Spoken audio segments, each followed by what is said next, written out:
Hey guys, welcome back. I'm gonna just tell y'all right off bat.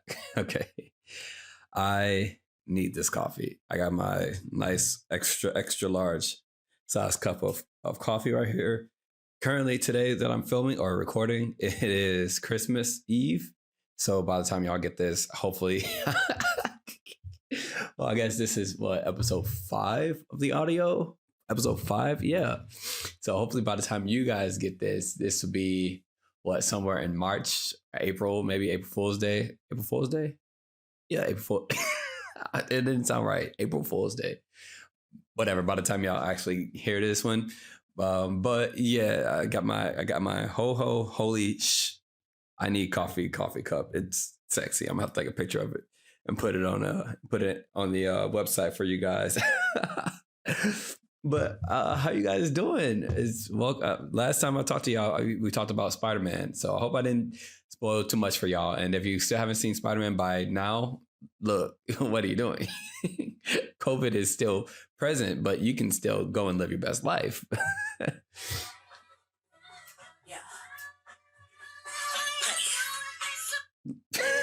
Megan, don't copyright me. I'm alive. That's my alarm. Okay, look. Okay, alarms are turned off and my audio's turned off. But yeah, guys. So I'm look. If you hear me sipping, like a lot during the early portion of this episode, look, it's because I need this coffee to hit me like right now because I don't know. I just feel half dead. I haven't been sleeping the last few days. By the last few days, we all know I just haven't been sleeping, period, like the last year. So a couple things have been going on. I'm pretty stressed out. And as we all know, when I'm already in season filming and all this stuff, like my stress levels are all the way out the roof. But some more things have been happening. And I'm like, there's so much. We're going to talk about it. But if you guys haven't been here before, check me out. I'm charming. I hope you guys enjoy. I am the podcast host for the Mental Lab. Today is an audio episode, but we do also do video episodes, which is amazing right now because we have an amazing channel. What do you call it? Season event, season theme. Yeah, whatever. Which is the human library. So this season is all about the human library. So I bring a bunch of different books onto the podcast, not just like inanimate books, but actual real life people.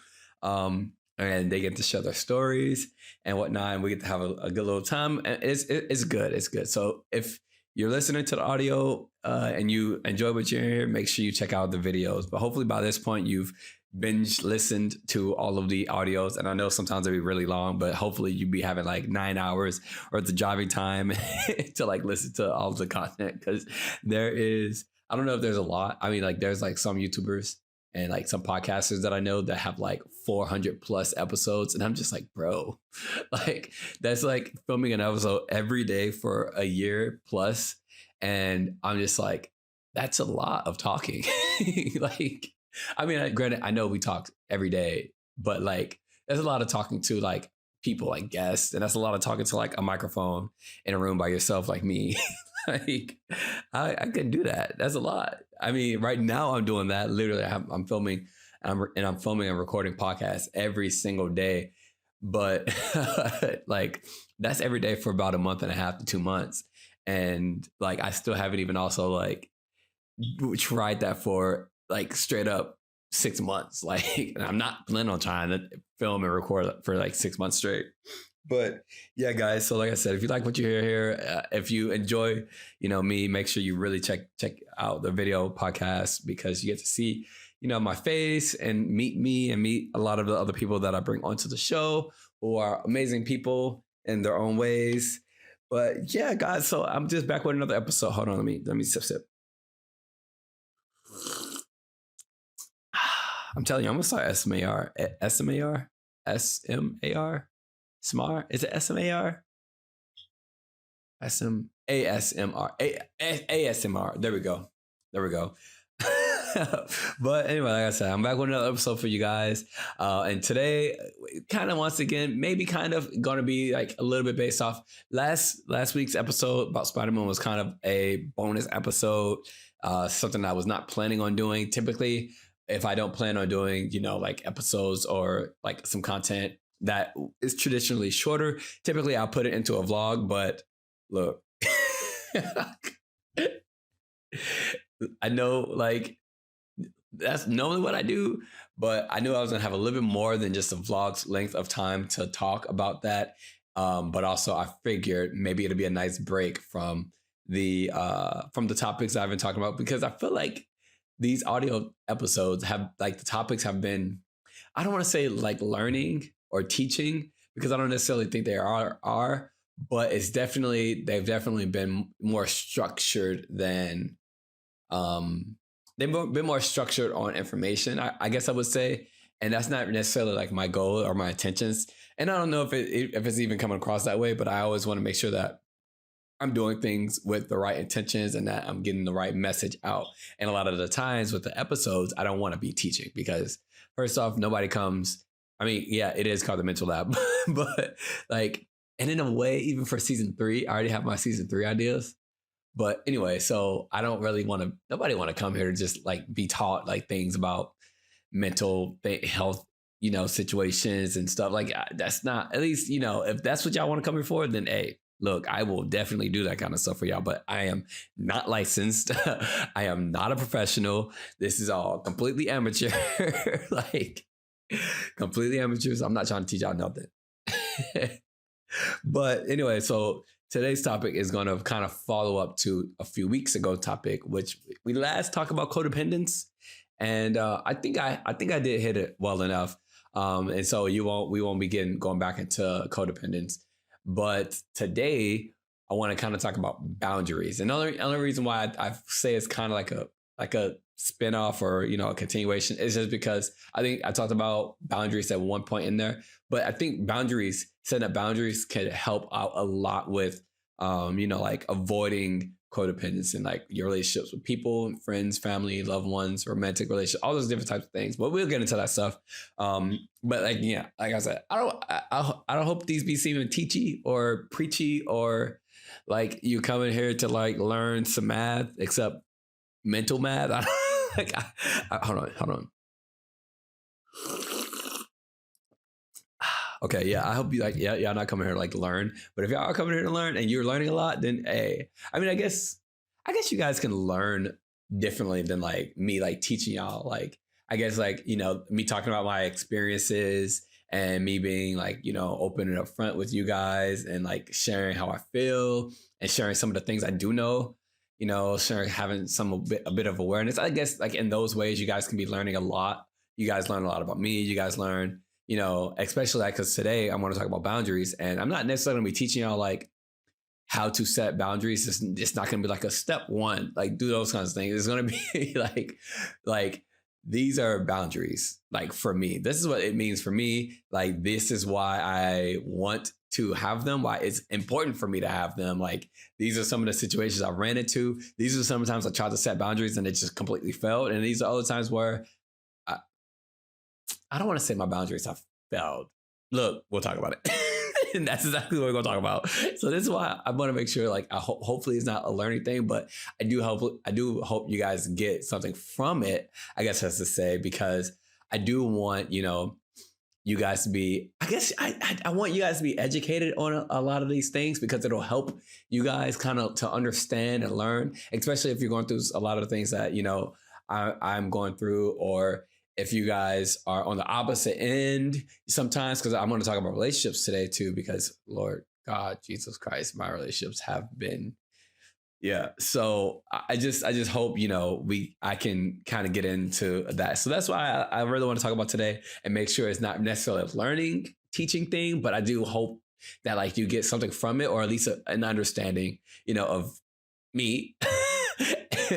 Or something. And if you guys hear some stuff today and you're like, you know what, that's smart, then okay, then I'm okay with that. But once again, if y'all want me to teach y'all some stuff, I'll teach y'all some stuff, but it's not gonna be, hold on,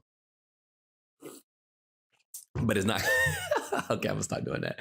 But it's not gonna be, like a whole full learning lesson from a professional licensed teacher. I mean, I can bring licensed people on here. I mean, I have a lot of different people books coming onto the podcast this week or this season, but uh I think only one of them are like, but even so, it's not about learning for the books. It's about reading them and reading who they are and all those kinds of things. So anyway, just yeah. So like I said, we're just going to talk about what boundaries are, like who they're for. I'm going to talk about my own boundaries, how I decide my boundaries, and what that kind of like looks like, and how I utilize them, and how like I set them with people, communicate them to people. So, like I said, if you like what you're hearing today, and you're not like already a part of our community, like I'm telling you, join. Grow with us. Like this is like that place where I want you guys to be able to like look forward to every episode, because like you feel like you're kind of a part of it, a part of a good community, because having community means a lot. I've learned that this the hard way, and I'm learning this now still, which I want to also talk about. I've been wanting to talk about 5 trillion things, and I got to keep myself, on task and write notes before, at least the audio episodes, because I've been running to remember, these things so I can say them. But, if I don't get to them, I'm sure at some point y'all hear from me a lot. So y'all get to it. But yeah, so if you're not a part of the community, like hang out, stay for a while. Follow us, like the videos, like the episodes, like all the different content, comment on them on our website. We have all these like nice little forums now, and you can just chill out and hang out for a bit. If you got some free time, if you're feeling well too, if you're feeling bad, yeah, I mean, definitely listen, because I don't know. I mean, if you don't feel, if I don't feel well, I still do listen to podcasts. And by podcast, mostly like Demi Lovato, and a few other people. There's also this one podcast, I can't remember the name of it, but it's like 4 dudes, and they are just the most hilarious dudes like on the planet in the podcast form. And it's really awesome. They crack me up. Oh, next week, actually, good, like you guys are gonna enjoy it, because I had two of my good boys that I met from therapy. They're coming.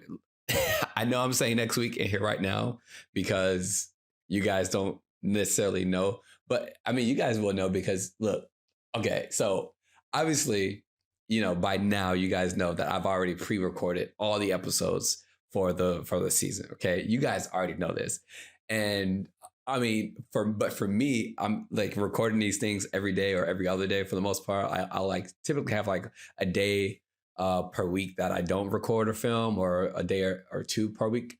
That like I'm not like at least setting up, because I try to like write my audio scripts like the day before or 2 days before, so I can kind of sit on it and add and take away, so I make sure I have enough stuff. But so like I said, you guys at this point know that I've recorded all these episodes, every single episode in the season, before I actually release them to you guys. And when I'm releasing them to you, I'm releasing them week by week, right? So audio episode 1 week, the next is a book episode, then audio, then video, then audio, then video. So this is episode 5, but I've already filmed episode 6. Okay. Okay. So in full, right? So thus far, this is the 5th audio episode, and I have 6 book episodes already done. So this is like totally like number 10. And then next week is number 11 total in the season. I know it's confusing. Look, it's confusing me right now, but when I put it out there and y'all hear me now, y'all gonna be like, Charmy, shut up. Like, you figured it out. Like, and I keep saying, like, in all the episodes, like, it's kind of crazy knowing that this is gonna be put out there like down the line instead of like last season. But I think it's just really good for me to do it all just like this, especially with how much stuff I have going on in my life right now. I can just kind of finish this up and then work on, all the other stuff that I got to do, and then go ahead and start uploading all this stuff and not have to worry about whatever. But anyway, so like I said, like those 4 dudes that are funny, I got 2 of my friends that I met I met one when I moved out here, but another guy I met at therapy, but all 3 of us went to therapy together. So, and it's a good episode. It's a good episode. It definitely, it got rough. So I'm excited for you guys to see that episode next week. But yeah, so anyway, just, hang out, like, subscribe, follow us, visit the website. We got all types of stuff on there. We do all these. Just look, it's an amazing place. So I just want you guys to stay here and check us out. Before I do get into like all the rest of the stuff, I do want to go ahead and thank our podcast sponsor. We've been growing a lot, and I have been more and more just like getting hit up by different people and different companies to like work with and sponsor. So today I just really want to give a huge shout out to them. So roll that advertisement, Jeremy. Roll it. I'm just talking to myself at this point.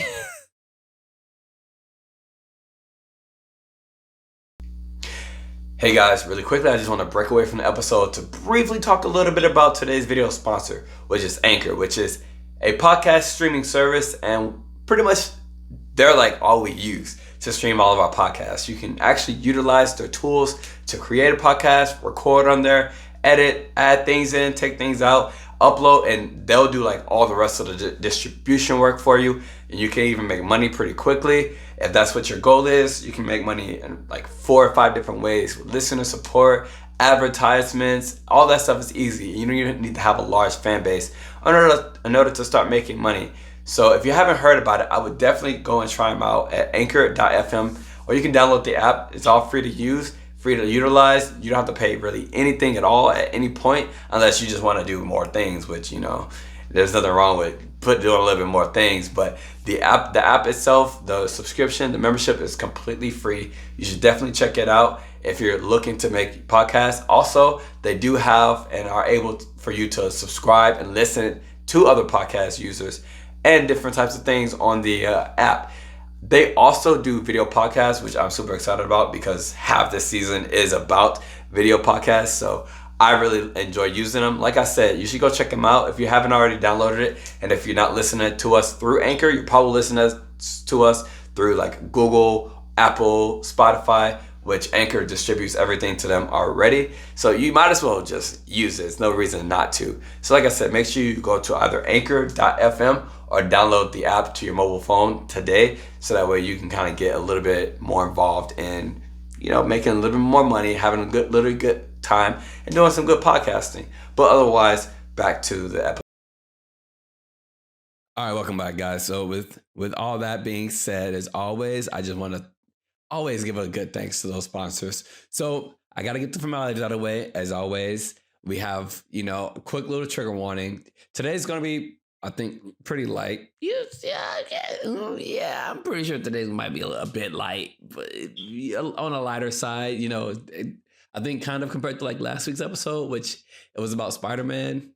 If y'all have not watched that episode, listen to that episode, make sure y'all listen to it. 2 weeks ago, that last audio episode, it was about Spider-Man. So it was a bit lighter. But today I think it's going to be still pretty light, but just to keep it all consistent, a lot of the things that we talk about on the podcast, whether it's audio or anything, and just throughout the community, can be pretty emotionally triggering for some people. And just triggering many different ways. So if you do notice that you are triggered at any point in time, I want you to go to your nearest beach, just like last week. I want you to lay down on the pier, like your belly down, like your entire, like just in a prone position. Just lay down, and I just want you to scream at the top of your lungs and to the pier. And I just scare all those pelicans away. Just scream like God is coming down, and he's just like, no, not God. I don't want God to do that. Scream like somebody, you know what? Just scream and scare out all the pelicans down there and all the other birds and all the insects that are hanging out underneath it. And afterwards, I want you to find your way back to your house or somewhere of safety and make your way to our website, officialmentallab.com/resources. Super easy to find, super easy to manage and handle. There's a massive directory of a bunch of different resources, which I'm always adding more soon. So at this point, there's probably like 100 plus of those resources. But the only reason why I want you guys to have so many different resources on your side is just in your toolbox, you can have everything at your disposal, whenever you need it, and whether it's for you or somebody you love, or sometimes you just want a little bit of maintenance, or sometimes you just want to find more community, you have it there. So there's lots of different things Also, right now we have our newest sponsor that we're also partnering with, which is the Addiction Center. They work with people who have addictions and mental health issues and things like that, and about how the mental health issues can lead to addictions and vice versa, how addictions lead to mental health. So check them out as well, support them. They have an amazing community growing larger and larger, and they're also sponsoring us on the website and things like that. So just, mm, mm. So, oh man, how I've been doing. Okay, so when I wrote this script, like I said, I typically write these scripts like about a day or two in advance. I wrote the script actually before I went to see Spider-Man. I think it was like a day before I went to see Spider-Man. And typically I would just go ahead and film, the next day. But instead I did a Spider-Man bonus episode for you guys. So at the point that I'm talking about this right now, reading off of my like little notes in my little script or whatever, I put daily update. I'm good. That ain't accurate now. I mean, like, I guess like I'm honestly like, I guess I'm okay, but like I learned in therapy, like I can't, like, just saying I'm okay and I'm good isn't enough. So if I had to think, I would say like I am flustered, I'm focused, I am determined, but at the same very time, I am trembling. Like I feel like I feel like I'm just trembling ocean waters, right? And I feel like the determination and the focus is a boat, like just a boat on top of the water. But the boat is just floating on, on the water. And me as the ocean, I'm just going crazy. There's all types of animals and craziness going on in the ocean. That's what it feels like. That's what I feel like. Like I think the focus and determination right now is upon, focusing on you guys, the podcast, our community. Is there also a lot of my focus is also on me becoming, like being, what I want to represent. I've lost so much identity while like hating who I've become, like, and it's not that like I've become a bad person. It's just like, for instance, me being in a Marine Corps for so long, for me, the Marine Corps is a representation of a lot of things that are not positive. We talked about it before. Like I've been, raped by one of my fellow Marines, a good friend of mine at that. And that weighs on me a lot. A lot of the betrayal that I've had in my life has come from people in the Marine Corps with me, just wearing the same uniform. We talked about this before, where I just in my uniform, I just feel just not like who I used to be or like who I want to be. And right now I'm struggling because I still, wear the uniform, whether that's figuratively or literally, because sometimes I have to go into work and put my uniform on.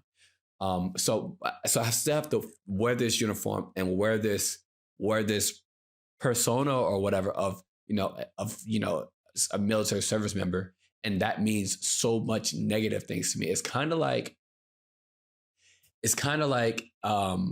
so for some people, like the only time they see people in a suit is at a funeral. Sometimes the only time that they see a hospital or see the inside of a hospital is whenever somebody that they know is seriously ill, or soon to die, like a lot. That's how a lot of those things go. And so you have this connotation. I don't know the word. Look, we all know me with words, but there's like this aura or whatever of like these places and these things and these clothes and all this stuff and how you feel about them. And so with that, when you're in that hospital, when you're in a hospital, for instance, like it just feels like you're uncomfortable. It just feels like death. And it just feels like just that's how it feels, and it feels the same exact way with me, like wearing this uniform or going onto base. I think I made a post about it, even on Facebook, like that I've been going onto base so often, it really hasn't been often compared to like what it should be. Because typically, obviously, I would be going to work every day, like Monday through Friday, and even being a drone instructor, that's my last job in the military. That was every day, but even just a few days that I go to base, now it's a struggle, and it's so hard every time. I'm triggered by so many different things, and it gets exhausting and tiring, excuse me, especially if I have to put my uniform on too. And putting it on, there's so many things with putting it on, just my weight, the way my uniform fits, the way I look in it. I just feel disgusting. I every single time at this point that I see it, I just think about the guy, just on top of me. I know I just gave the trigger warning, and I said today was going to be light, but you know what?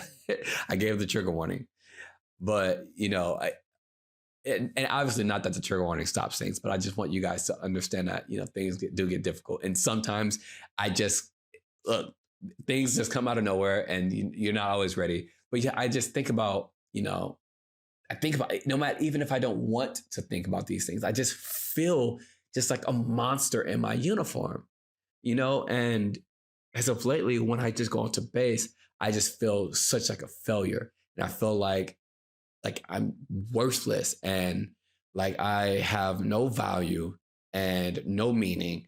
And that all sucks because I'm trying to become this person who is like, a mental health activist.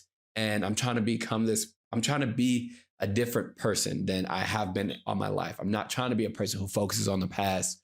I'm not trying to be, a person who, forgives and forgives until it starts to hurt myself. Like forgiveness is good, to a degree that how to manage, and grieve and work through your feelings, with healthily. But I'm not trying to be that person because that's who I used to be. I'm not trying to be the person who does not have control over their emotions. And in that case, I mean, like I used to be the kind of person who I thought I had control of my emotions by acting like my emotions didn't exist. But that's not really having control of my emotions. That's just pushing them off. That's like, do you really have control of your kids if you're acting like they don't exist in Olive Garden and they're running around screaming, and you're just like, you know what? I'm just going to ignore them and act like they're not here. But they're still your kids, and they're out of control. But just because you say, yeah, I'm just going to take control by acting like they don't exist, that's not really taking control. That's actually having even less control than not having control, right? Like, but so that's what it feels like that's what it used to be like with my emotions. Like I would just ignore them. Shoot. So back in 2019, when I started counseling with my new counselor, she told me that she felt like maybe I was depressed all my life. And now that my emotions are blowing up and they're all over the place and I can't help but to like feel them. She's like, I think you've been, depressed all for your life. That there's like that. Yeah. Like we all know the term like emo, like that was like that whole punk rock, like not punk rock thing, but I like that whole punk, like the, like all black, like skater dude type, like vibe or whatever. But emo, it was actually stood for emotional, and emotional was meaning that they are okay with just being sad or depressed, but emotional really, I mean, when it comes to it, emotional just means that you're full of emotions. Like that's what that means. Like sentimental, technically, it means that you're just full of sentiment, right? Which typically that means you're just understanding and you're empathetic, those kinds of things. Or colorful means you're full of colors, right? But emotional, people all of a sudden think crying and sad. But no, emotional can be happy as well. That's an emotion, just like blue and red can be colors and colorful, and that fits into it, but just like purple does, So I don't even know where I just ranted down to. Maybe I drink too much of this coffee. But anyway, so trying to rewind and retract and go all the way back to me saying that I'm good. Yeah, no, like I said, I guess I've been focused and determined, but I feel like any little iceberg, tip of the iceberg or anything could just completely like shatter my boat and I could just fall under. And which the last few days I have. There was a situation, and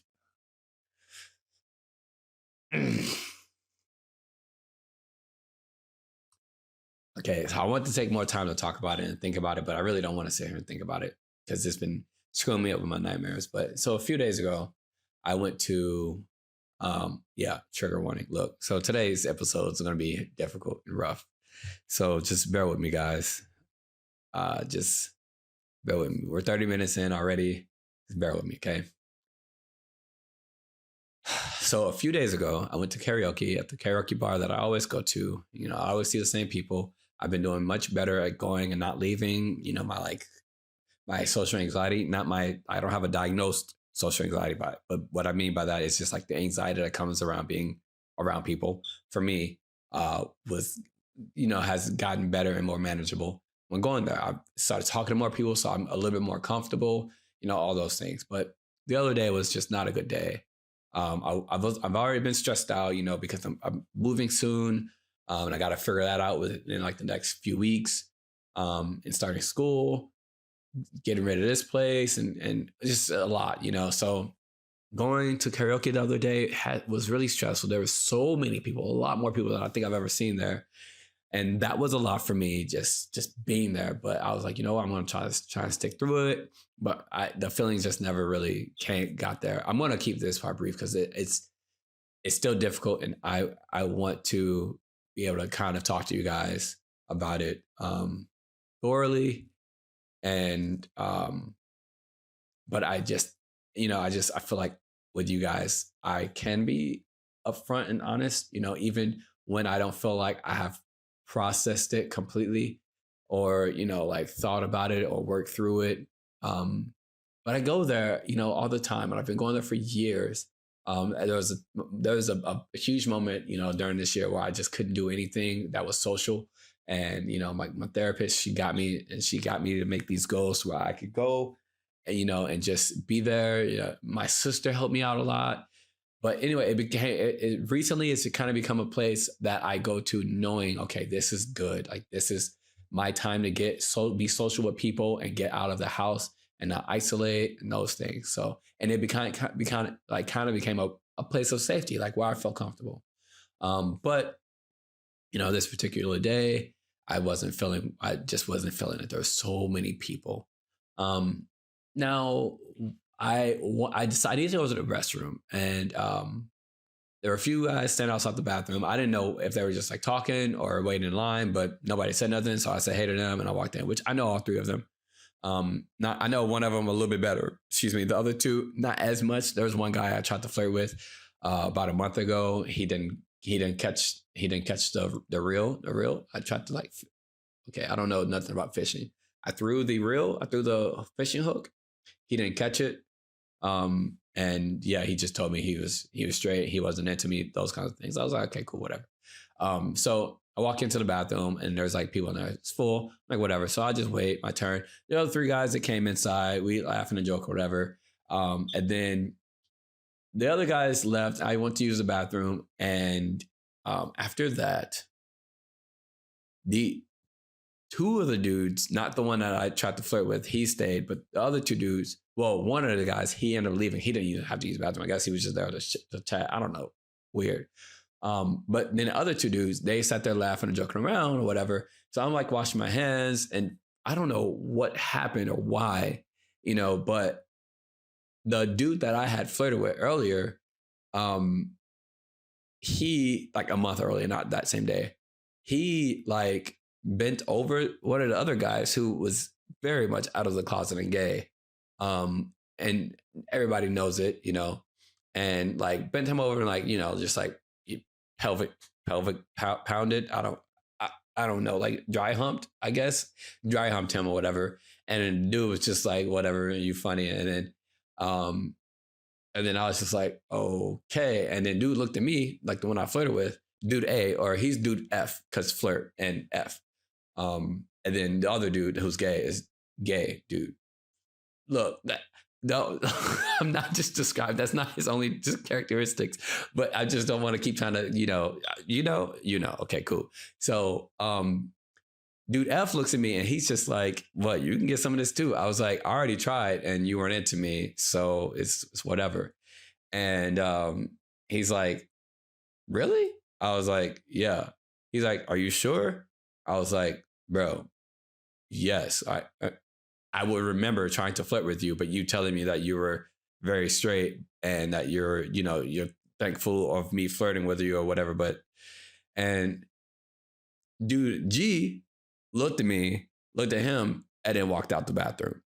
And I'm like, okay, well, goodbye. And he stops me, grabs my arm, and he pushes me into the stall. Okay. And trigger warning. This if sexual assault or anything like that is, prevalent in your brain right now, or you're trying to process those kinds of things, I would recommend you uh, skip forward like 5 minutes. Um, but, and I'll give you a second to find it without.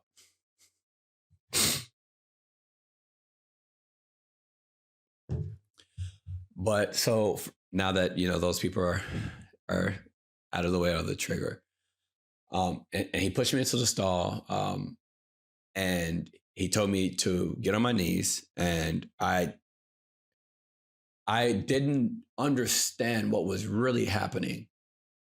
Like, does my alarm really? Okay. I didn't really understand what was happening, and I wasn't like horny or anything like that, but I did it. Like I was just like, oh, okay.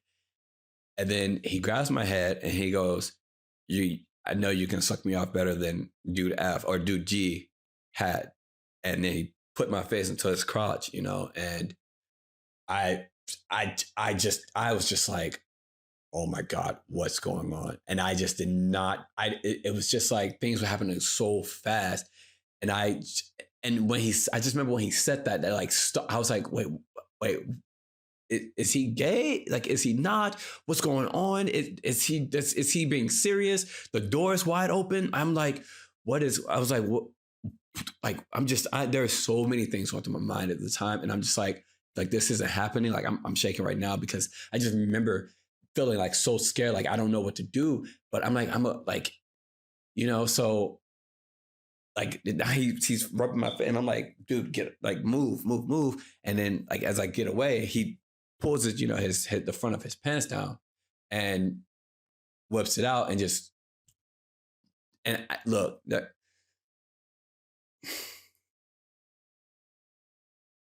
somebody walked in and he like turned around, he stopped, and I was able to stop my scary like thinking of and like I don't know if I like turned just into this like obedient dog. I don't know what it was, but I was so scared and uncomfortable. I was already really stressed, and so I got out. I like the dude walked in and he's like stopped, and like the dude F turned around and just looked, and I just got up and I just like ran out, and I was trying my hardest not to cry, and I just did not know how to feel, what to do. I like it was just terrifying, and it hurts so much. Hopefully, like I gave the people maybe potentially triggered enough time. It hurt so much because it feels like yeah, that I wasn't like completely assault. Yes, okay, I was. I talked to my sister about it, and she says it doesn't matter whether I had given consent before or whatever. It can always be retracted, and at the same time, like I was being preyed on in a manner. But I don't want to make it seem like. So the hardest thing about this, right, is that I immediately started to think about like myself and how garbage of a human being I am, because I continue to let these things happen. Like I didn't fight them, which I could have, but like, I mean, in retrospect, right? And like when in hindsight, you always say what you would have done. But when you're in, like, I even remember the situation when I was in school, and I got jumped and beat up and then raped by the last guy. Like, what's happening, but you don't really, you feel like you're not in control of your thoughts or your hands, or just like you just don't feel like you're in control of like a human being. Like you just feel like you're out of your body. Like you just, I don't even like you just, I don't know. And it's so hard because once you snap back into you, like your body and yourself, and you become conscious of what's really going on. For me, the only thing I could think about is I let this happen again. The last time this happened was 5. It was 2016. So what, 5 years ago? And then the last time before that was when I was in, like 8th grade. And then there was a time before that as well when I was younger. But you just think, how could you let this happen to you again?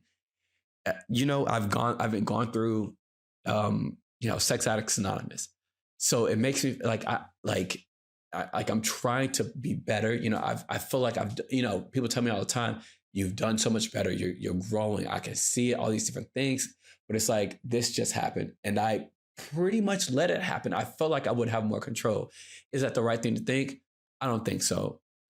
Do I know how to make myself feel otherwise? No, I can tell you guys all the time. I'm very aware, but I have no path. I don't know the path to take to be better, to fix it. Only thing I know how to do is be aware and to try. But when the situation is here, when it's facing you, it's not the same thing. It's not just like, you learn this, now let's go apply it. Like, you can't just apply these. You can't just expect these things to happen or replay these things or not. What's the word I'm trying to say? Like, expect like a real life scenario, or you learn it, and then you cannot just go and like practically apply it, because these things happen, and these things happen to human beings out of nowhere most of the time. And so you can't just plan on something happening and being like, okay, now I'm ready for this, like, and practice it over and over and over. Like, you can't practice how you're going to react to a sexual harassment or a sexual assault. You can't, no matter what, no matter how many times you have dealt with it or gone through it, and no matter how many times like you get better at it, like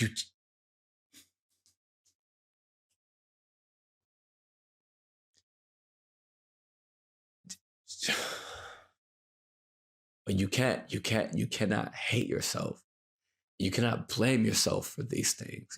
These are things that human beings go through. Unfortunately, it's just a part of the human experience.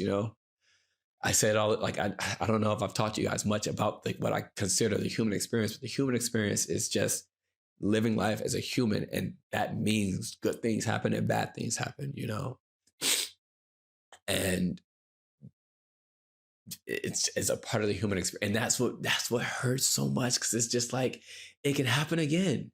And when you think that you have your sex addiction, your addictions under control, when you think you're getting everything right, and you think you're in a safe place, and you think you're around people who know, dude G obviously had to know that dude F was gay, or at least on the low, or whatever the case, because I don't know if he was assaulted as well, or if they just consensually do things. But just leaving me in there just made me, like, afterwards, I'm just thinking like if he knew that this dude was like this, why would you let this dude? I don't know. And there's a lot of emotions with it, and like I said, I want to be able to talk to you guys about it completely without me like end up crying in the middle, because I really don't want to do that. I really don't. It just happened too recently, and the only reason I can talk to you guys about it is because I'm in here by myself, and I know by the time you guys see this, like, maybe I'll be better over it and I can better talk about it. I honestly don't know, because I'm still not over the other things. I'm still having nightmares about these things. I'm like, I just want you guys to know, because the reason I brought it up is just so I could talk about, how any little thing, whether it's little or big, sometimes can just pull you all the way down. But it's okay to like be on that boat on top of the water. It's okay to just let the water be trembling, and let whatever disgusting sharks and disgusting creatures in that freaking ocean or whatever be there. They're going to be there regardless of how trembling the waters are or not. But it's okay to be on the boat. And my chaplain told me best, like she told me, yeah, you might be on that boat and the waters might be absolutely horrible. But you, Charming, you are on that boat going somewhere. And at least you're going somewhere. And like that's the only thing that I can think that keeps me going right now, because these things are so hard to deal with. It just feels like it just does not stop.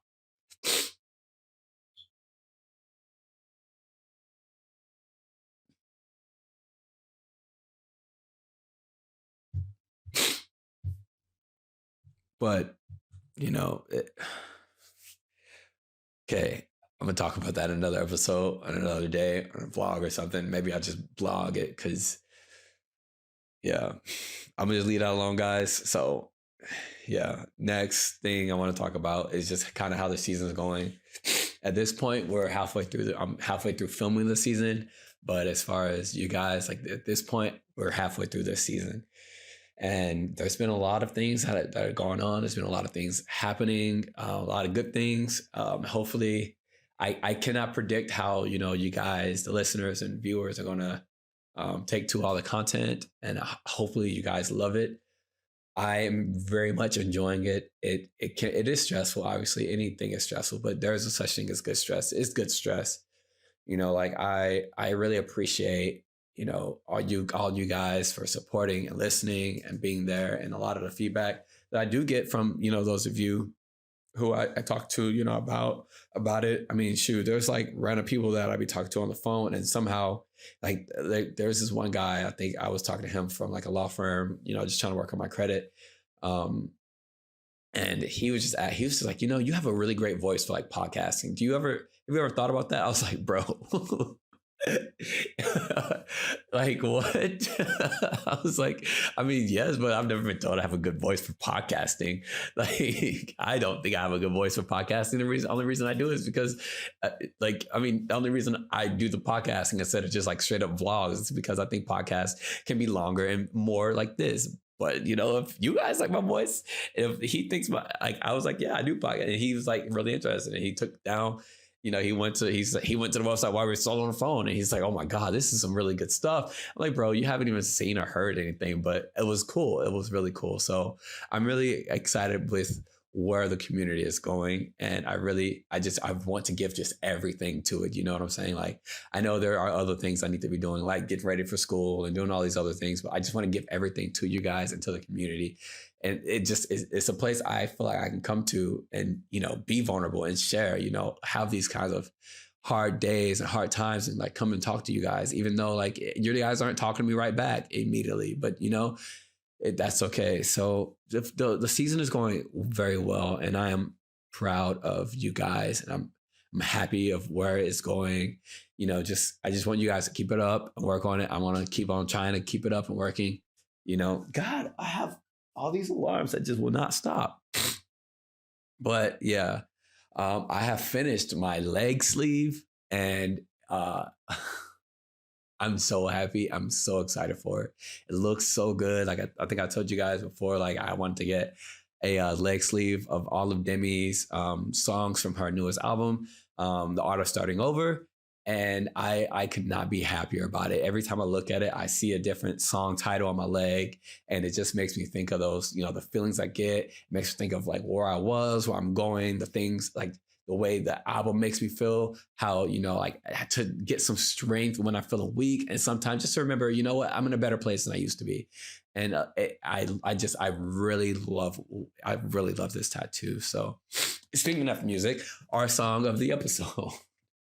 Song of the episode, and I guess this goes hand in hand with a lot of stuff I've been talking about already thus far, but Todrick Hall. I don't think I've had a Todrick Hall song of the episode or song of the week or anything thus far in the podcast.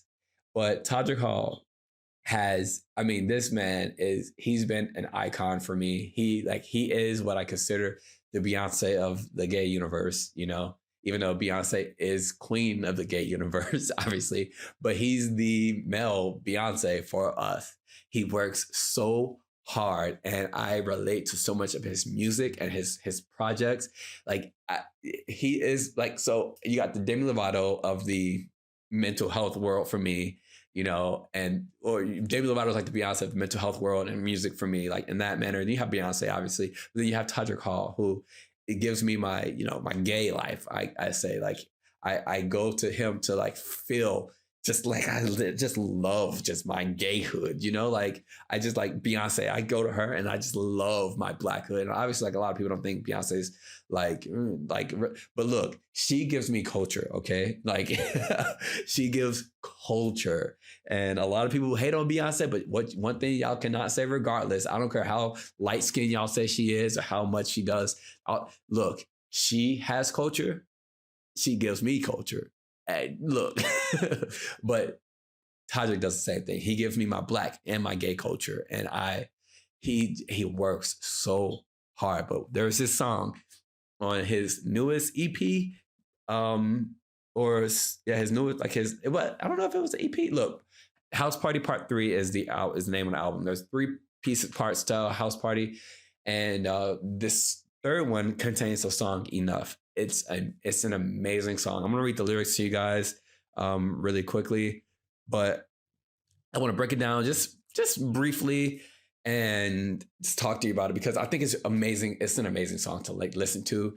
And it's good for, I think I've even sent it to one of my friends from therapy before because she was not feeling good in who she was. And just like, and her being black, she wasn't feeling confident, all these different things. And it's just a good song. It's a good song. Look, listen. So he starts off, I sing love songs all the time. I sing children lullabies, and I play headphones, and then I press rewind. So this is a love song, but a different kind, because I've let others tear me apart. So-called lovers break my heart, and I didn't love myself sometimes. I didn't see how bright I shined, but you and I, it's just you and I. Talking to himself in the mirror, obviously. And I promise you, I can love you harder. I can treat you better. I can let you know that you're beautiful. Life gets harder, and I'm going to fight for you harder. And I can look in the mirror and say, you're beautiful, you're beautiful, you're beautiful. And this song just, it does it for me because it's like, he starts off, I think the exact same way that if I were to write something this beautiful, it starts off with the same exact way that I would probably write it if I could. Like addressing the fact that he gives so much to everybody. And it's not a bad thing, it's not a bad thing to give so much to everybody. It's not a bad thing to give so much hope. It's not a bad thing to write love songs for, for your relationships. It's not a bad thing to sing children's, lullabies, all these, it's not a bad thing to listen to all these music, all this stuff. But like, that's what I would have done first because I literally do for others all the time. Like I do for others all the time.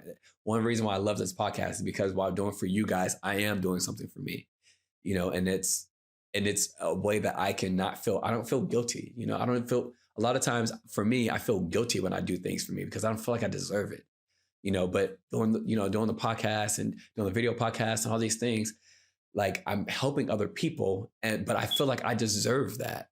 Like I deserve to be able to help other people. And I feel like I deserve to have a voice, because I feel like a lot of us have our voices silenced. But so that's why I like it so much because not only do I help other people, but I'm also helping myself. And I don't feel like I am just mooching off the world by helping myself. And I know a lot of times, like a lot of us feel like, oh, I should be selfless and help out everybody else all the time. And yeah, like I'll be honest with you, like regardless of how much we want to try to take care of ourselves a little bit more, regardless of that, we almost always end up taking care of other people more. So I get this. His next line after that is, so this is a love song, but a different kind. And then he talks about all these things that he's let happen to him and that he's let, that he's let get to him and affect the way he looks at himself and the way he loves himself, and that's like when I there was this strategy I learned in therapy, to write things on your mirrors because you always look at the mirror every day. And so I did that. I wrote affirmation on the mirror. But I learned that if I write so many things in my mirror that I can't see myself, I don't have to see myself. And that was the bad part about it, you know? And it got that way because I would write all these things, all these positive affirmations on the mirror just to cover it up and not even look at those words or not even look at it, but it just blocked me from seeing myself. And that that was not good for me at all. I need to be able to see myself, you know, like regardless of how much I love myself or not, like I need to be able to see myself. And I just didn't, you know, and I didn't want to. Um, but he said one thing, I didn't see how bright I shined. And that, like, that's hard because if any of you guys talk to me on a regular, like, you got a lot of y'all, a lot of people tell me all the time that I'm doing something great, that I'm doing better. And like I talked about it earlier, like I do know that I'm getting better, honestly, like in certain ways. I fall a lot out of nowhere and lots of things happen and I can't control a lot, but like, I think I'm doing better, you know, like I think I'm just getting better or trying. And I think me just trying is a lot like, but I really just don't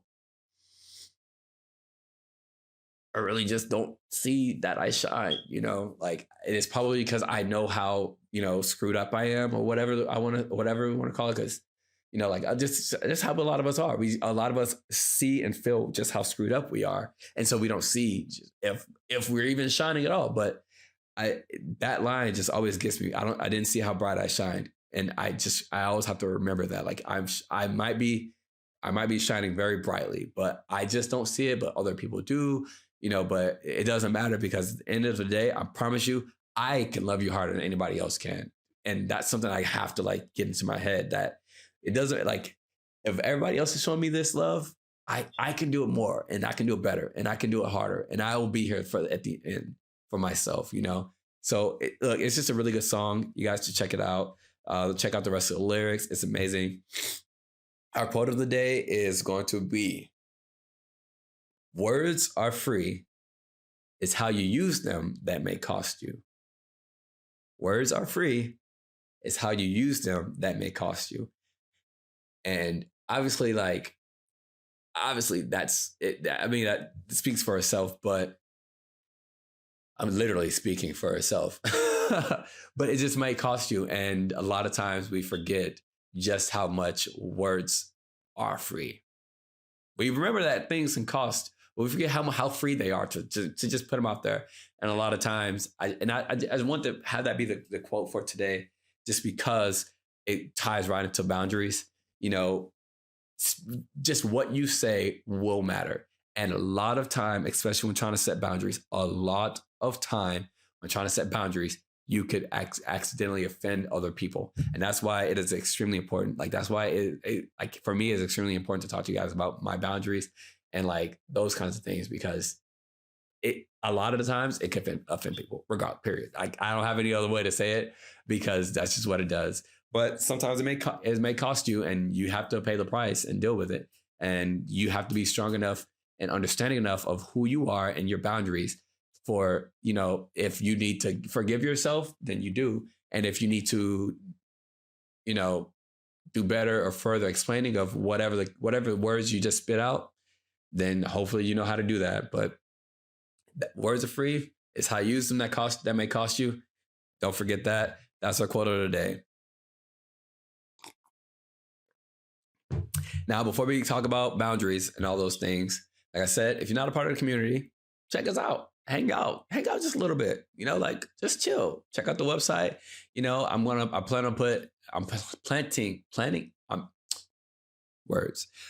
putting up an event calendar with a bunch of different things that are not necessary specifically like catered or for the mental lab, but things that I do when I get the chance to. I'll do a lot of different things with NEMA, which is the National Eating Disorder Association, NEDA. I do a lot of things with them. They have a lot of different like breakfasts,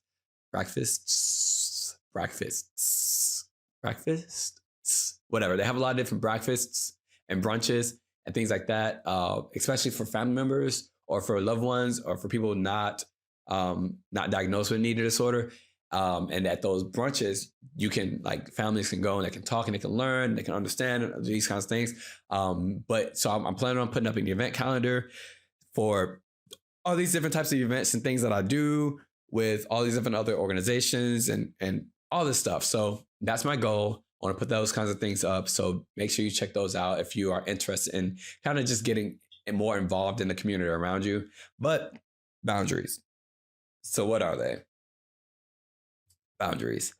So I actually found a really good article that I want to kind of go through because it like perfectly explained boundaries, right? And I'm not going to read you the article, but I'm going to put a link to the article in the description of this. It's called How to Set Healthy Boundaries, 10 examples plus some PDF worksheets. Look, you should definitely go to it and read it totally for yourself. But I just kind of want to really talk about a bunch of these things because when I was writing down the script and taking notes of my own personal boundaries, I ended up wanting to go and like kind of just get some just like a little bit more information and whatnot to be able to kind of like present to you guys and make sure that I'm well prepared to talk about it. But when doing that, I found just like the perfect article that had like my same examples of my boundaries listed. And it has some really good ways to like talk about it because like, I think I even talked about with codependence, like it's difficult to explain codependence. It's difficult to, especially to wrap your head around what it means and what it is and what it looks like. But these people, they put boundaries to a good example. So starting off, they said setting boundaries is an important part of establishing one's identity. And I really like that because especially like right now for me, which I talked about, like I'm trying to become a different person, or I don't even want to say a different person because that would imply that like I used to be like a person that I don't want to be anymore, but which is the case. But I really just want to become a person of blank, blank, blank, blank, blank. That's what I want to do. That's what I want to become. And so, and a big part of that is setting boundaries to allow you to stay on that path. So because I do want to, for instance, become, and I'll give a different example other than like mental health, activist. I do want to become a physical therapist, right? So I want to use something that's like, that you guys can like wrap your head around. I want to become a physical therapist, right? And so that's the path that I want to go down. That's who I want to envision me being daily. Like I am. Hi, Emily. I am a physical therapist, right? And so that everything that comes along with being a physical therapist, like the education, the knowledge, the types of clients, the profession, the trips that I would take, the success, the money, the financial responsibility, all these different things, right, come with just being a physical therapist. And so because so let's say I'm at First Street, right? Or I'm at Main Street currently. And being a physical therapist is at 10th Street, right? So now I got 10 streets or whatever to cross, to go down, whatever. I got 10 streets to go down, right? To get there. And along the way, I need to set boundaries so that way, like, I am not skewing off to a different street. You know what I'm saying? And so that's what they're saying by setting boundaries is an important part of establishing one's identity, because that's the identity that I'm trying to have. And if I, sway off this path or this road, I'm going to lose that identity, or I'm going to forget about it, or I'm going to go down a different way, or I'm going to get caught up somewhere else that gets harder for me to get back onto this road. So that's what setting boundaries is a part of. It continues to say, and is a crucial aspect of mental health and well-being. Very obviously, that's why I'm talking about it, because mental health. They can be physical or emotional. Honestly, like a boundary can legitimately be either one. It could be loose or rigid. And a lot of times healthy boundaries often fall somewhere in between there. So it's not necessarily always a far left or a far right. It's not necessarily always like, don't touch me in this way, and this way. And then but sometimes it's like, hey, I do need to be touched in this manner, but please, talk to me or ask beforehand. And sometimes there's a lot of things with it. So just know that all these different situations. So they continue to talk about the positive relationships and exercises and blah blah blah blah and learning. But so one of the things I want to talk about is healthy boundaries, right? And so what they say from some college or whatever, healthy boundaries are those boundaries that are set to make sure mentally and emotionally you are stable, right? So on this road, right? So let's say we have a so let's say you're riding a bike on this road from Main Street to 10th Street, right? So I got this bike and I need to be able to make sure that I'm stable. So I need to set boundaries, right? So one of my boundaries may be I'm going to only drive on the right side of the road, or right side. On the side of the road where I can see oncoming traffic. So the left side. Okay, there we go. Right. So that's one of the boundaries that I have set. That's like a physical boundary. Then I might also say, you know what? I might be hungry, but I know on 11th Street there's like an Olive Garden. Since we already talked about Olive Garden earlier, there's an Olive Garden, but on the way there's like a McDonald's. There's a this, there's a that. I know that like I could get distracted because I might get hungry or whatever. But here's another boundary, and this is more of a financial one because it's not always emotional or physical. I need to save this money until I get to my destination on 10th Street, which is being a physical therapist. So I'm going to set this boundary and say I'm not going to spend this money, or if I do need to end up spending money on some food, then I'm going to spend this amount, and that's a boundary that I've now set. Now another boundary I might end up setting is something to make sure that I'm emotionally stable. That if I get to a point on like 4th Street or even 7th Street or 8th Street where there's no more sidewalk and I have to go onto the street, I'm not just going to give up. Or that there's like a hole and I just cannot ride my bike across it. I'm not just going to give up. And that I'm going to put these kind of boundaries in place to make sure that I'm good and I'm stable and I can make it there. You know what I'm saying? So without me giving up. Another way to think about it is that your boundaries might be rigid or loose, somewhere in between, or sometimes even non-existent.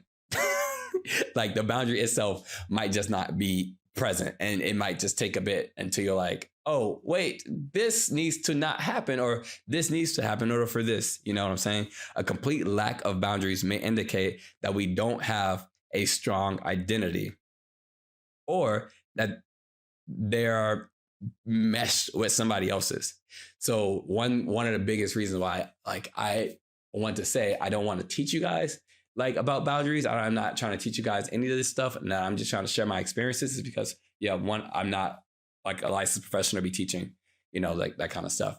But it's because I don't want you guys to take my boundaries and the things that I'm telling you and be like, okay, this is my boundary. No, because it's different for everybody, right? So once you can figure out, your own identity and what you want to do, who you want to be, who you're trying to become, then you can more figure out what's going to derail you from that.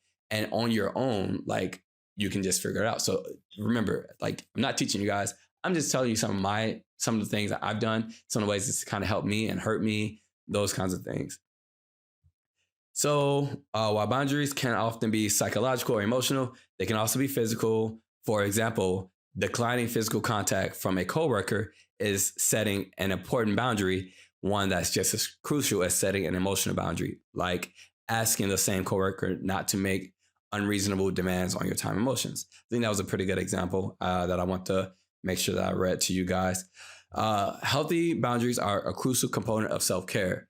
That's because in work or in our personal relationships, poor boundaries oftentimes lead to resentment, anger, and burnout. Resentment, okay? So earlier this year, when I learned about setting boundaries, I learned that not having boundaries can lead to a lot of resentment, whether it's on you or on others or on both. And one thing that I guess, so a few months ago, there was this guy. So I've known this one guy for about 3 years now, 2.5 years. And we never really interacted much on a personal or romantic level. But a few months ago, we kind of started engaging in more of of romantic situation, I guess. But I told him I'm going through these kinds of things. Emotionally, I am always texted out. I was going through a lot of therapy at the time. I was doing a lot of things. Plus, I was also filming last season. So I know like my emotions are just going to be exhausted from all the sharing and all these processing of things. And so I told him like, look, I know like we might be cool and this might happen, but I want you to understand like after at the end of each day, and not even just each day, it could be week by week, month by month, I'm just emotionally taxed out and emotionally exhausted. So if ever like there's something with us that becomes like emotionally charged, whatever, I just want you to understand that if I have to back out of whatever emotional, whatever, I can't do it. And I even explained to him, like, look, to be honest with you, I don't want a relationship or I don't want to be in an emotional relationship right now because I just don't have that emotional capacity. Right. And due to that, I think, we talked about it healthily and I explained those things to him. Um, and it went well, like we were able to talk about that. And, obviously like the relationship or whatever, it was able to kind of develop and still, and yeah, like I was still able to kind of develop a little bit more romantic emotions, but it was the boundaries were set. And so we were both at an understanding that whenever, the two of us, I like, for instance, he would need an extra emotional support. I could not probably always be there because I was probably already texted out emotionally. But it helped for him to understand that. So that way, if he would come to me and be like I need this, which he's also kind of like an emotionally, I don't want to say corrupt, but emotionally absent person anyway. But where he could come to me and be like, this, and this, but he understands that I cannot emotionally be there. Versus if I hadn't done that and hadn't set that boundary, and he comes to me later on a later point, and he's like, "Look, I'm just not getting these emotions from you, and I've been really angry about it, and like I don't want to talk to you about it because I'm just like you're not even listening. You don't like even try to understand me. You're not empathetic. Blah blah blah, blah like those kinds of things." Then our friendship could have been ruined because of the resentment that he might have towards me. And then I might also have resentment towards him because I'm just like, bro, like you should know, like, I'm going through all these different things. Like I shouldn't have to tell you that I don't want to emotionally talk to you right now, like, or emotionally like committed right now. But that then starts to build that resentment. So I think resentment is a huge part of it. But one other thing I really want to say is that setting those boundaries are for who? I mean, are setting boundaries for that other person to make sure that they don't hate you? Or are they for you? What I've learned is that for me, my boundaries are here for me and to protect me, right? If we go back to the street, I like the street example, like I set these boundaries not for other people, it's to keep myself safe, right? It's like you think about a horse trotting down the street, like those horses, they be putting those blinders on the horses. Think about those blinders as, my boundaries. That's kind of what I feel like. I'm like, okay, well, I just need to safely get from this portion of the street to that portion of the street. And if I have these blinders on, which are my boundaries, then I'm going to safely get there. But these blinders is to protect me from like either freaking out or whatever, or, like going crazy and just running off or whatever. I think I'm using that analogy right. I hope I'm using that analogy right, guys. But it's to protect and help me to get to where I need to go. And if I, skew off, who knows what might happen to me, right? Like I might do all types of different things. And so I want to talk about a time in my life where I did not have boundaries set and where it could have helped me out a lot. So a few years ago, I was in a very, very depressed and suicidal state. And I shut everybody out except for like two people. And those two people were my really good friends at the time. And it got my depression and suicidal ideations and thoughts got so bad and so pressing that it was like anytime I would go out to see my friends, I felt like I was just wearing the suicide on my face. It was like I was just wearing the depression all over me. And it hurt to be around people that I love and people that I know love me. Even so, like just going out because we used to go out a lot. Oh, we used to go out a lot. Like we would try and go out like once a week. And if not, I remember I used to cook for them. Um, so Henny, she was on the last episode. She was the book from last episode, and she talked about it a little bit as well. But Henny was one of those two friends, and I mean, I would just completely shut down and whatnot once I became to the state. And so for them, they started seeing me as like trying to just like cancel on all of our plans and have make rain checks. And like they were like, hey, Iggy, like we're gonna go and do this. You know, you need to come with us. We miss you, blah, blah, blah, blah, blah. And so we're gonna go to dinner. And it was hard for me to go places and be social. One, it was hard for me to go out in public with people. Two, and it was hard enough for me to go out in public with people and eat. Three. And it was just like, I was just like, who are you guys to get me out of my comfort and get me out of my house? You know? And so I had already cut everybody else off, but I was like, these are my only two friends that actually do care about me. So I need to try, you know? And so I would, go places and I would bite the bullet and I would try and eat what I could in front of them and laugh and ha and put this mask on in front of them just so I could, seem okay to them. But then when I would get home, I would puke the food back up and I would just cry and feel absolutely like garbage and tell myself I'm never doing that again. And then a few days later, they text me again. And it got to the point to where I was like, I cannot keep doing this. Like, this is like, I cannot go out today. And I started to build up so much anger at myself because I was just like, why am I faking this? I don't want to be there. I don't want to do this. I don't want to go and fake eat. I don't want to do this. I'm only doing these things for these people.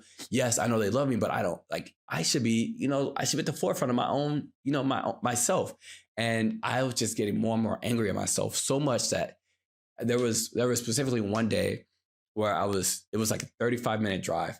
I was crying before I even got in the car and I was just cursing myself out and I was so angry. And I just remember there was a bridge and I was like, when I get to the bridge, I'm just going to drive off the bridge. The bridge isn't that tall. I won't die immediately. Like I won't die, but at least if I do that, I don't have to go out with them anymore. I can just go somewhere else and, maybe I'll be able to tell them like that. I can't do this anymore, And so, fortunately enough, obviously I didn't drive. Well, you guys don't know, but I didn't drive off the bridge. I kept driving, but I cried the whole time. There was another bridge where I thought about it again. And I was less inclined to do it because I was hurting even more so. And I was more angry at myself. And I was like, you know what? Screw this. I'm just going to go. I'm going to hate my life. I'm going to come back home and I'm going to figure something out, figure something out as it like, figure some way to just end this misery, So when I remember when I got there, I sat in the car for a second and tried to wipe the tears away so they couldn't see me crying. And my friends at that point in time, they didn't know how bad my depression was. They knew I was going through some stuff, but they didn't know how bad, it was. They didn't know I was suicidal. They didn't know any of those things. And I remember when I walked in, I just bursted out crying again. And they were just like, let's go do something else, whatever. And they're trying to help me and talk to me and blah, blah, blah. But I bring up that story because, like I said, I wanted to talk about how just boundaries could have saved me from that anger and why the boundaries are not necessarily for them and why my boundaries were for me is because if I would have been able to talk to them and yeah, I didn't need to divulge everything that I was doing, but I didn't need to tell them I was suicidal because a lot of times that's hard for people. And now everybody knows everything about me. I've talked about it on the podcast in the last, over the last 8 months. And so there's a lot of things I've talked about. Everybody knows I'm going through a medical board to get out of the military for my mental health, all these different things, right? So at this point I can talk about it, but at that point it was really difficult for me to talk about. I didn't know much. All these things. And so if I could have had understood boundaries at that point and realized that, yeah, or like, so they did not understand what I was going through. And yeah, like they didn't know what I was going through and I didn't talk to them about it. Yeah. But if I would have been able to set healthy boundaries by just letting them know, like, hey, look, it's hard for me to eat right now. I just need you guys to understand that. And so if we hang out, can we please not hang out somewhere where there's food? Or, hey, it's hard for me to be social right now. So if we go somewhere, can we not necessarily go places where there's people? Can I just hang out with one of you at a time? Like asking those questions or setting those boundaries for like with them were not for them because they just love me regardless. And if, I need to do this, then I need to do that. And if they can't, manage those boundaries, then that's okay as well, because then I'm just going to say, okay, well, here's my next boundary. If you guys can't respect that or you don't understand that, I get that. Whatever the case may be. If you can't do that, all right, cool. Well, I'm just going to do this and please don't invite me here because it pressures me. And then I feel, this. So just these are the things, if I could have those in place or talk to them about those, it was there to help me out, not to help them out. It's just there to keep me safe and keep me from being angry at myself and having a lot of resentment against them for not realizing that they should understand what I'm dealing with, even though I haven't told them, so that's why I say like boundaries are for me, like for just in case any of you guys are out there trying to understand, like with your family or whatnot. I don't even know if I'm saying all these things right, but like if you trying to set boundaries with like friends or families, remember it's not for them. It's not to appease them. It's like these things are for you. And if I never got that, if I never understood that my boundaries are to keep me safe and me emotionally stable and to help me get better, then I would never be in the situation I'm in right now, because then I would have never told people I can't do things for other people. I mean, no, let me rewind. I can't do things for myself. It's very difficult for me to do things for myself. But when trying to tell myself that a boundary that I need to tell these people for me, like what? No, like I'll just tell myself and not tell nobody else. But that's not the point. And you don't need to divulge into how much and the reasons why you're setting these boundaries. But you can let them know, like, I told this other guy, like, hey, like, you're a really great guy. Like, you're the kind of guy I would love to take home to my mom. But I can't be with you right now because right now, my brain is just toxic for me. And it will destroy me inside and out to be with somebody like you. And it would be catastrophic for me. And it will probably put me into more crisis situations than not. So I said that so that way I can be like, okay, now that stress is off my body. Like now he knows like that this is where I'm standing, this is where I'm at, and I cannot budge. And if I do, it's going to be bad for me. Like it's going to be horrible for me. So that's something that I've learned. And a lot of times I have to try and remember. I just have to try and remember that. So kind of moving on, I want to talk about some of the examples of what healthy boundaries look like. So what do they look like? This article talks about the types of boundaries one might set. This depends on the setting. That is, one person's healthy boundaries with a romantic partner will be very different from that same person's healthy boundaries with a boss or coworker. So to start out, we'll look at professional boundaries.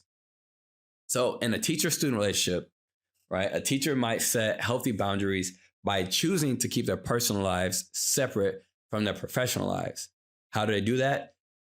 They do that by not telling their students too much about their private lives. Easy, right? So they can either do that just, as the school year goes on, they just don't talk about it. Or another thing they could do is just set that boundary in advance, right? Which I feel like whether you set the boundary in the moment or in advance, it doesn't matter. Once again, the boundaries are for you.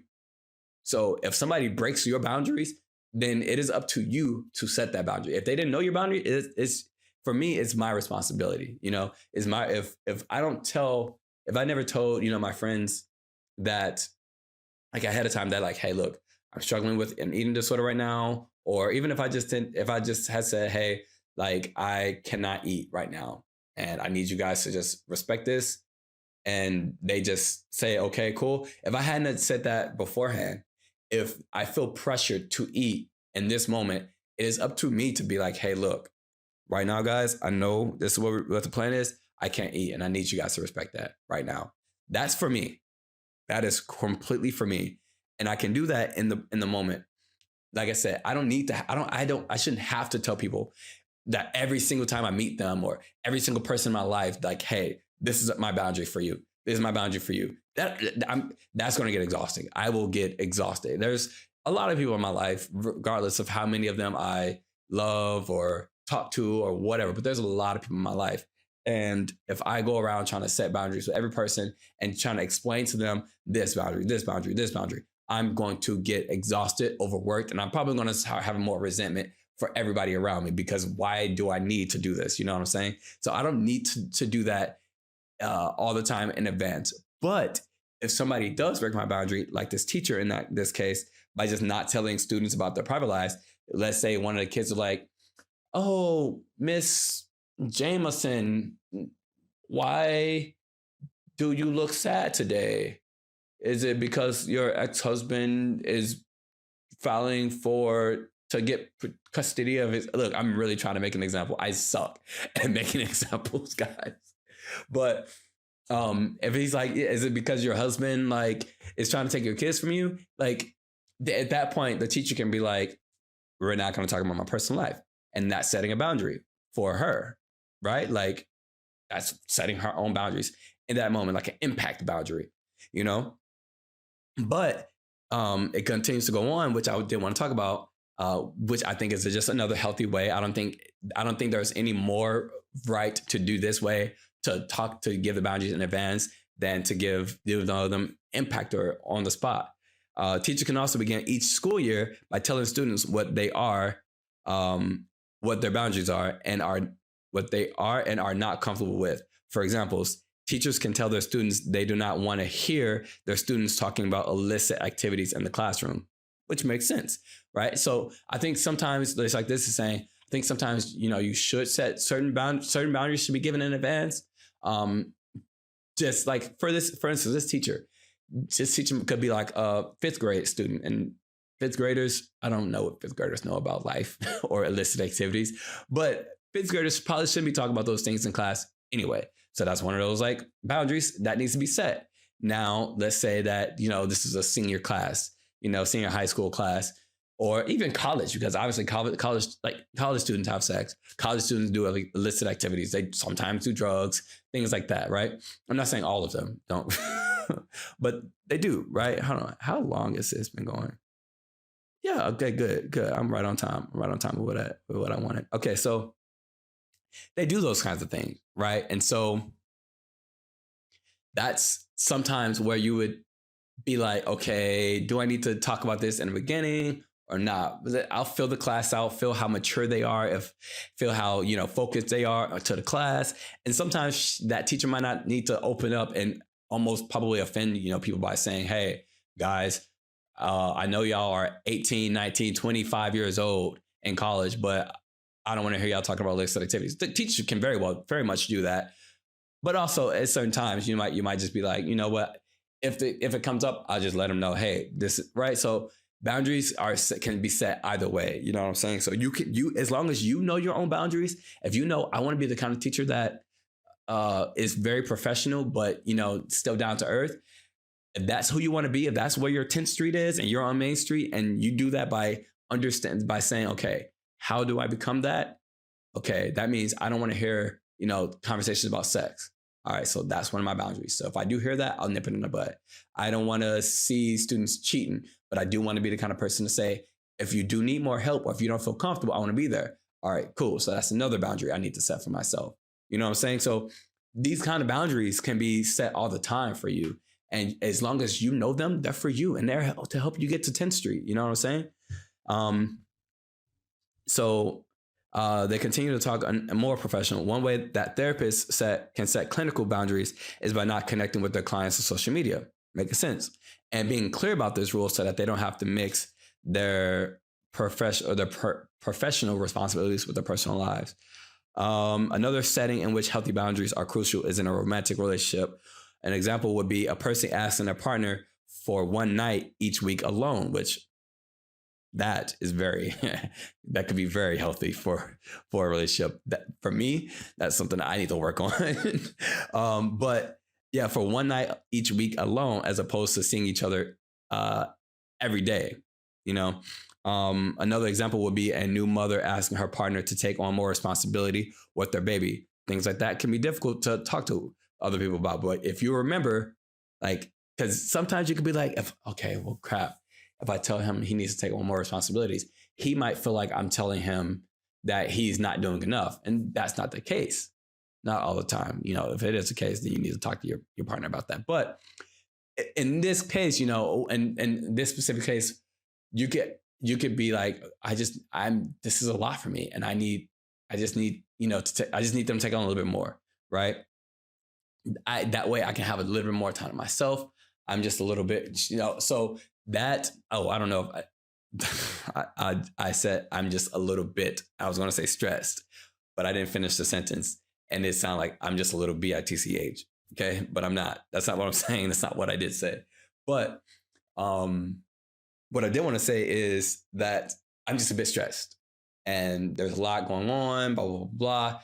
I just need to take on more time for myself to keep me like stable, right? So how do I do that? I need to set a boundary. I need a little bit more time. I need him to do a little bit more.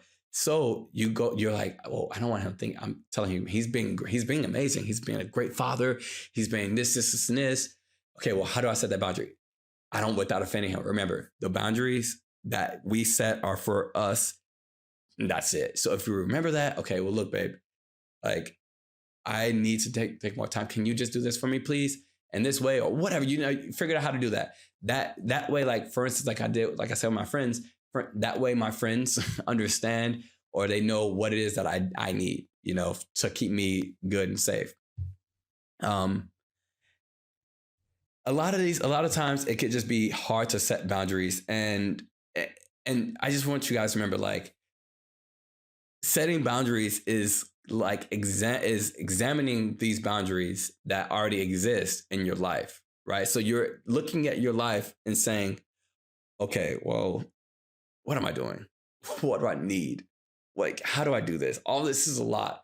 Like I said in the beginning of this, like if you can figure out what your 10th street is and you look at that's those streets, you just remember, well, how do I get to 10th Street safely and stably and, you know, all of these things. And that's how you figure out these kinds of boundaries. It's not hard to figure out the boundaries. What typically is harder is for setting them. Like, for instance, and I'm about done here. I want to talk about the word no. Okay. So firm, but simple. Okay. So no, firm, but simple. Could be just one of the easiest boundaries, right? Even when just firm, but simple. No, thank you. No, I'm sorry, because that's not firm. Not, no, I'm sorry. So if somebody comes up to you and they're like, hey, can I kiss you on the face? No, I'm sorry. No, thanks. No, you don't need to do all that, because that can kind of become a little bit passive. And a lot of times you don't want to be passive. Well, not a lot of times. You never want to be passive with your needs, with your, like, for instance, with me, there was one of my exes who asked me if, like, for instance, we could take the condom off. First off, the two of us ain't got tested yet. So no, that's not happening. You know what I'm saying? And like, we haven't gotten tested together. And not that I don't trust you, but here's the thing, right? So at that point, that's why I say, no, leave it on. Firm, but simple. What I don't think will be healthy for me is saying, we haven't gotten tested yet, and, you know, this, because that starts to already bring in that passivity, and that could lead people to believe like, oh, well, that person isn't really completely as serious about this. So maybe we could be like, well, let's just do this today and then we go get tested tomorrow. No, no, that's not. So you firm but simple. Firm but simple. That's what you want. I like you don't always need to explain things. You know what I'm saying? Like I said about my friends, you don't always have to divulge to everything. Just saying, look, I cannot do this. Keep it that simple, but make sure it's firm. You don't want it to be passive. Make sure you're assertive, not aggressive, but assertive. Just like no, and that's all. No thanks. Even though thanks could be too much for me. Like whenever when I used to have Grinder, the gay dating app, like guys will hit me up and like that I'm not interested in, and all the time like they say this or this and that. Hey, can I see pictures of you? No. Well, why not? I don't want to send them. Well, you want my pictures? No. Well, why not? I don't want to see them. Is that all you're gonna say? Yes. Like even like you see what I'm saying? Like it's just firm but simple, easy. That's the quote of the day. No equals firm but simple. You don't need to do all the extra stuff. Otherwise, it'll be hard. So I want to quickly give an example of like an unhealthy kind of like style. So well, before I talk about that, I want to talk about this this statement right here because I highlighted it and I didn't want to forget that. They said, another important thing to remember is it is impossible to set boundaries without consequences. Meaning that when setting boundaries, it is important to explicitly state why they are important. So, like I said, you don't need to divulge all this information, but you do need to if you can, and you have the time, or that person's willing, or you understand why, it is important to explain the consequences, right? And it's not like, hey, I can't eat today, and it's because I have an eating disorder. No. That's not explaining the consequences. That's giving more information that you really need to. But saying things like, hey, I can't eat today because I might end up feeling, or yeah, like it can end up doing some harm to me. That could be more. If you want to divulge that, once again, for me, these things are for me. So I ain't got to divulge nothing. But for the most part, at this point, everybody knows about all the stuff that I'm dealing with. So I can divulge all that kind of stuff and just be like, yo, we're not going somewhere because it's going to make me feel bad about myself. And when we leave, I'm probably just going to puke it up anyway because I'll feel fat. And this and this. I can give those kinds of things. I'm much more used to these things at this point, but a few years ago or even earlier this year, it was hard for me to do those kinds of things. But lastly, a person in an unhealthy relationship, for example, might declare that his partner needs to start respecting his career goals if his partner wants to continue being in a relationship with him. It is also crucial to only declare consequences that one is willing to follow through on, or else the boundaries would not be effective, right? So something like that could be a lot. And if you cannot follow through on that boundary, then you're going to get walked all over. Walked all over. That's why firm but simple is very important. Because if it's simple enough, then you can follow it and you can stay up on it and you can always monitor and make sure all your boundaries are being hit and met and that nobody's walking all over you. That way you're good. That's one thing that I have been doing better at as of lately, making sure that I do set those boundaries and I do understand my own boundaries and remember that I have to be consistent within those boundaries. So if that means today if that means I know I cannot be romantically involved with anybody, that means regardless of how great of a person they are and how much I would love to be romantically involved with them, I can't do it right now. I got to hold myself to that. Because if I don't, and then what happens, like the consequence of me being romantically involved right now would be, one, I don't trust myself when it comes to my mental health a lot of times. So I'm probably not going to go and talk to you about certain things I'm going through, even though I'm very open, because I don't know if that's me just self-sabotaging, or if that's just what is healthy. I'm not healthy. So two, I'm not healthy. So again, I don't trust myself in either way because mentally I'm just not the healthiest person right now. So if that means like me and you want to go out and we want to go do this, like I might not be able to eat, and I don't even know where I am going to end up at in that thing. And in a relationship, I don't want to say you have to, but you should be able to explain these things. But not all the time do I want to. Not all the time do I feel like it. And not all the time do I have the emotional capacity to do it. So I probably just shouldn't be in a relationship. You know what I'm saying? I probably just shouldn't be doing that. But if somebody comes along and then they're like, oh, I'm like, oh my God, you're so great. I just want to be with you, blah, blah, blah, blah. And then I do, all these things are going to play out. Most likely. And then I'm going to hate myself because I'm going to probably end up getting ghosted, probably end up getting cheated on, probably going to end up with a bunch of resentment towards that person, towards myself. And I didn't stick through it. Firm, but simple. I'm just not going to be in a romantic relationship in any way, shape, or form. And it's easy to follow through on. You know what I'm saying? So there's a lot more to this article that I want you guys to check out. They go into talking about healthy boundaries worksheets, what they are, how to create healthy boundaries, my boundary response plan, setting boundaries in difficult conversations, which I would love to get into. But look, I just really want to talk about this because I don't really want to divulge too much into the whole thing without it seeming like teachy. Just want to give a couple examples of my life with that, and maybe you guys can relate. They talk about some boundaries for kids and parents, lots of different things. So like I said, I'm going to link this article in comments below. If you guys are interested, like I said, definitely check out those worksheets. But besides that, like that's really all I have for today on boundaries and my own things. My ending thoughts for some, I guess, advice that I would give, even though I don't really give advice, but advice that I would give is firm but simple. Right? No, it can be a very easy statement. All right.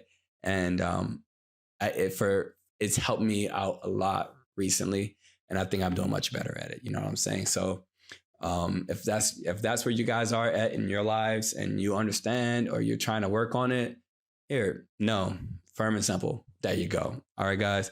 I hope y'all have an amazing day. I want to give a huge thank you to everybody who's made it to the end of this episode and who's going to like and comment, subscribe, talk about us on our forum, visit our website, all types of different things going on there. So I love you guys. You guys stay up and you guys have an amazing week. I'll see you guys in the next one. Adios.